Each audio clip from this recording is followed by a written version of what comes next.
you can see right now the 2-car has nobody helping him whatsoever. His best bet probably would be to dive down in there, but he's lost that now as Ward Burton takes that spot away from him. Yeah, they can't seem to get organized in that outside lane like they were earlier. Whoa, contact. Stephen Wallace gets sideways. He is tapped from behind.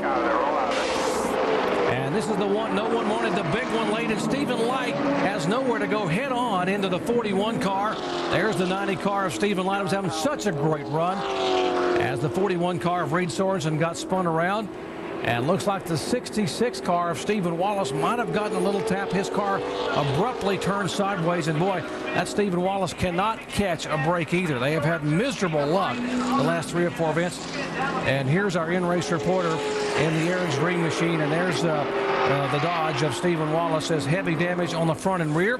Reed Sorensen's Dodge for Chip Ganassi Racing. A lot of good race cars torn up in this wreck. From the Goodyear blimp, watch the 66 car.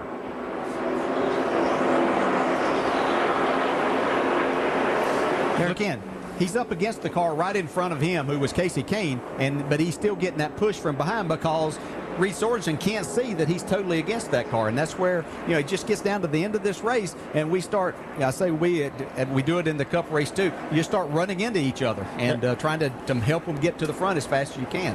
Yeah, we heard Greg Biffle talking about it, that if you can't see through these race cars, so you can't tell what the guy in front of you is dealing with, and they just start stacking up. Can't really put the blame on one person here. It's just all kind of shared back through there. Yeah, I'm sure Stephen, he's probably got a foot on the brake because he's right against the 9 car, but he's getting hit hard from behind, and then he just shoots him right out of the pack. We've been fortunate all day that we haven't really had very many cars involved in these accidents at a time, but we got down to the end when it was time to try to win, and people like Stephen Light, unfortunately, that weren't even a part of the beginning of this, get involved. Well, at least a half a dozen cars damaged in this big one here with less than 10 laps to go.